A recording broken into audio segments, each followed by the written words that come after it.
आज हम शुरुआती अमेरिकी साहित्य की दुनिया में उतर रहे हैं।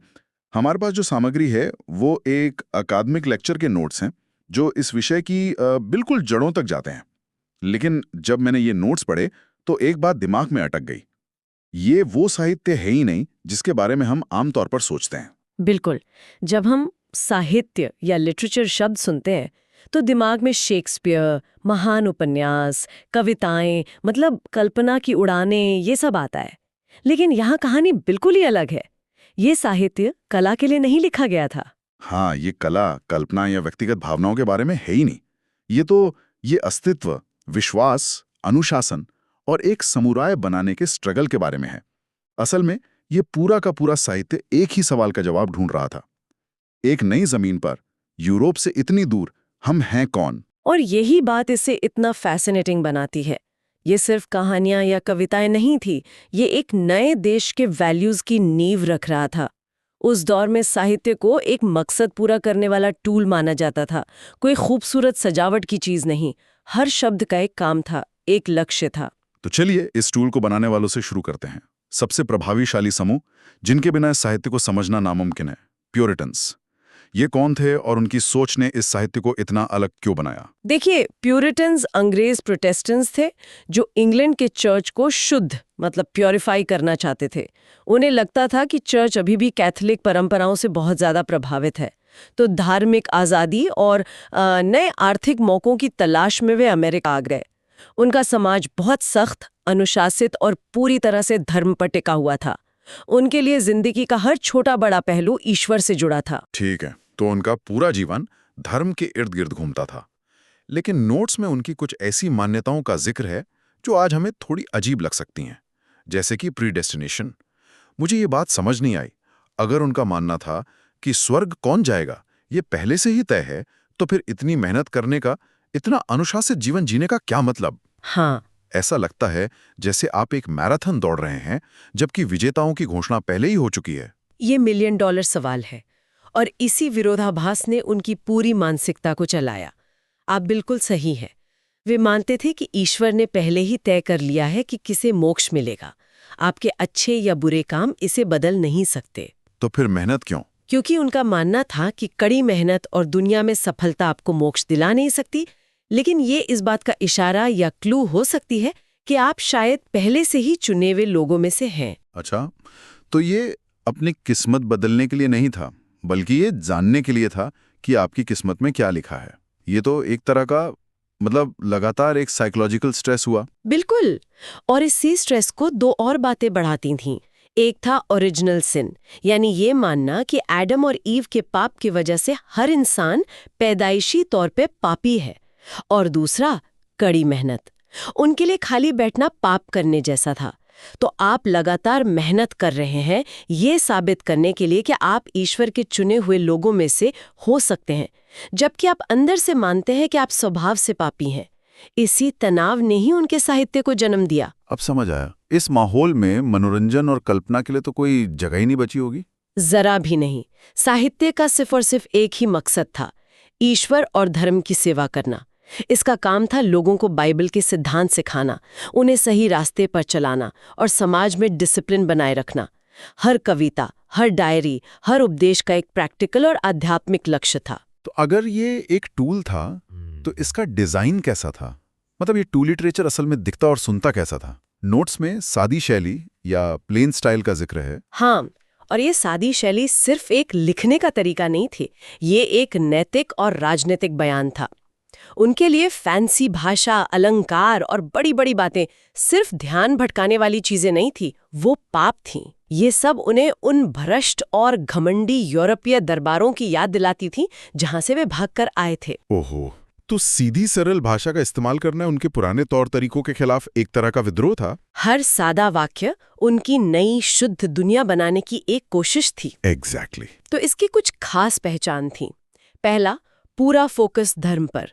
दूसरा, यही सादी, बिना सजावट की शैली। तीसरा, नैतिक गंभीरता, मजाक या हल्की फुल्की बातों की कोई जगह नहीं थी।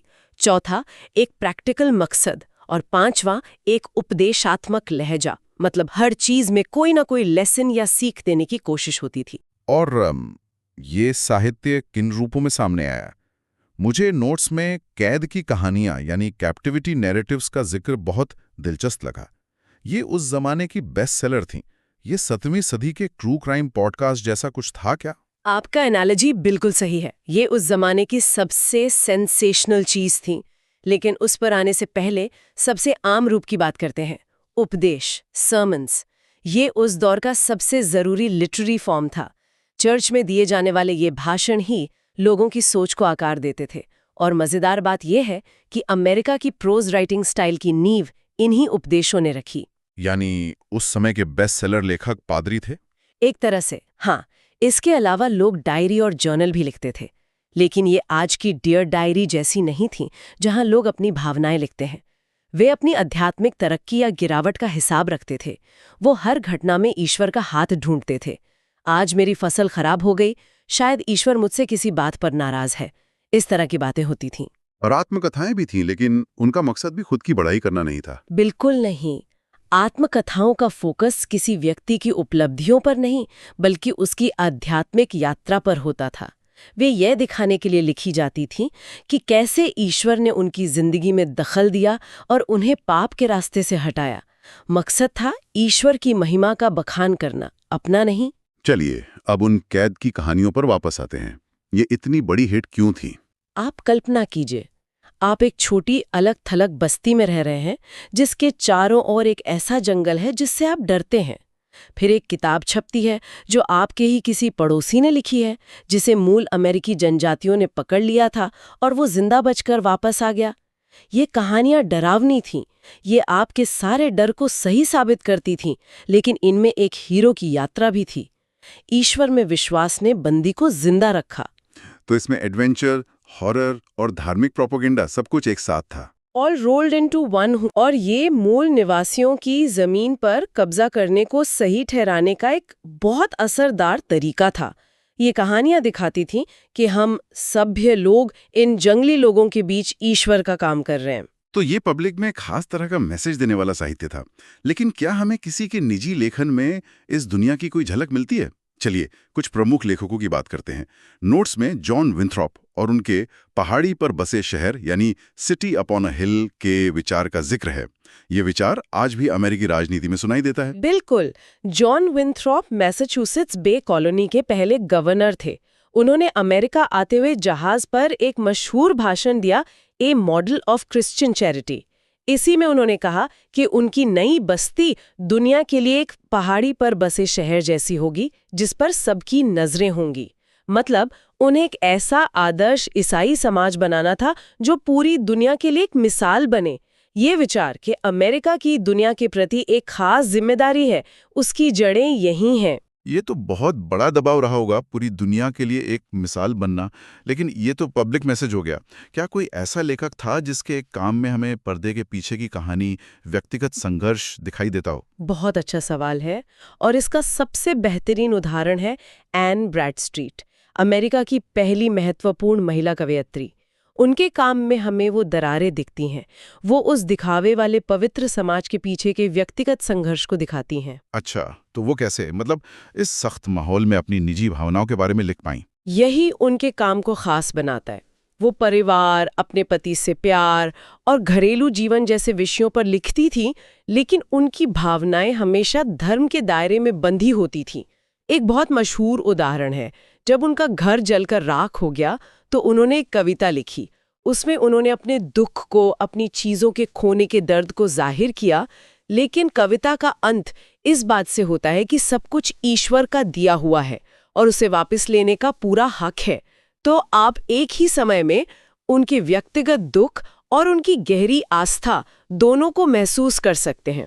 वाह, ये तो आस्था और इंसानियत के बीच का एक बहुत ही नाजुक संतुलन है। और फिर एक बिल्कुल अलग तरह के लेखक हैं जोनाथन एडवर्ड्स। उनका वो मशहूर उपदेश, एक गुस्सैल ईश्वर के हाथों में पापी, नाम सुनकर ही डर लगता है। हाँ, और उपदेश उससे भी ज्यादा डरावना था।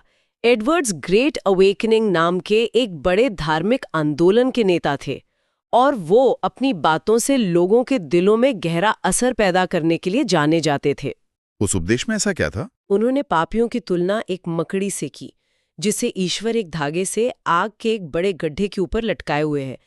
ईश्वर जब चाहे उस धागे को छोड़ सकता है और वो मकड़ी हमेशा के लिए उस आग में जल जाएगी।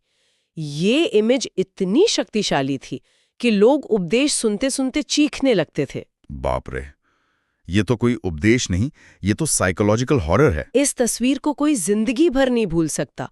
कमाल है कि उस दौर का सबसे मशहूर लेखन असल में लोगों को डराने की एक तरकीब थी। और ये काम कर गए। हम सोचते हैं कि वायरल कंटेंट आज की चीज है, लेकिन ये उपदेश 18वीं सदी का वायरल कंटेंट था। इसे बार बार छापा गया, जोर जोर से दूसरे कस्बों में पढ़ा गया।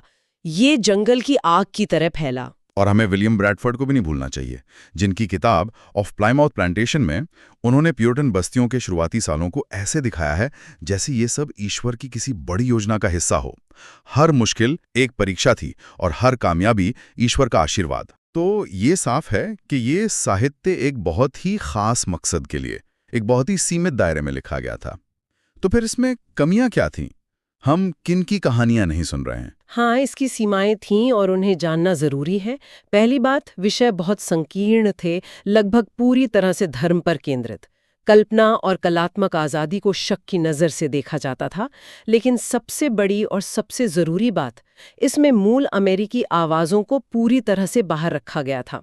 उनकी कहानियाँ, उनकी संस्कृति, उनका नज़रिया, इट जस्ट वाज़न्ट देयर।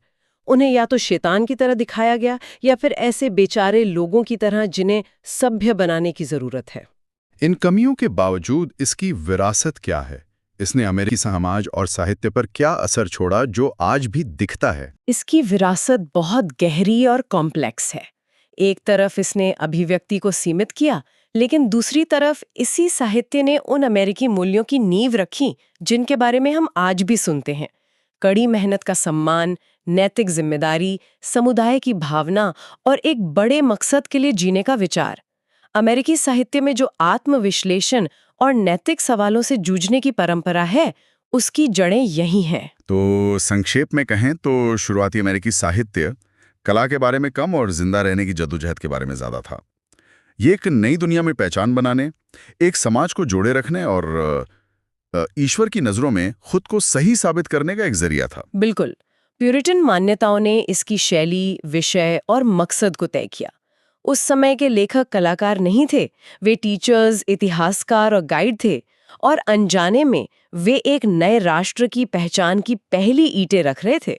और ये याद रखना जरूरी है कि उस समय धर्म और साहित्य के बीच कोई फासला नहीं था। वे एक ही सिक्के के दो पहलू थे। एक लेखक होने का मतलब ही था कि आप एक धार्मिक और नैतिक संदेश दे रहे हैं। हाँ, ये अलगाव के साहित्य सिर्फ कला के लिए भी हो सकता है, ये अमेरिकी इतिहास में बहुत बाद में आया और वहां से एक बिल्कुल नई कहानी शुरू होती है। ये सोचने पर मजबूर करता है कि अगर किसी समाज का शुरुआती साहित्य कला और कल्पना के बजाय नैतिक अनुशासन और अस्तित्व पर टिका हो, तो उस समाज की राष्ट्रीय पहचान पर इसका लॉन्ग टर्म असर क्या होता है।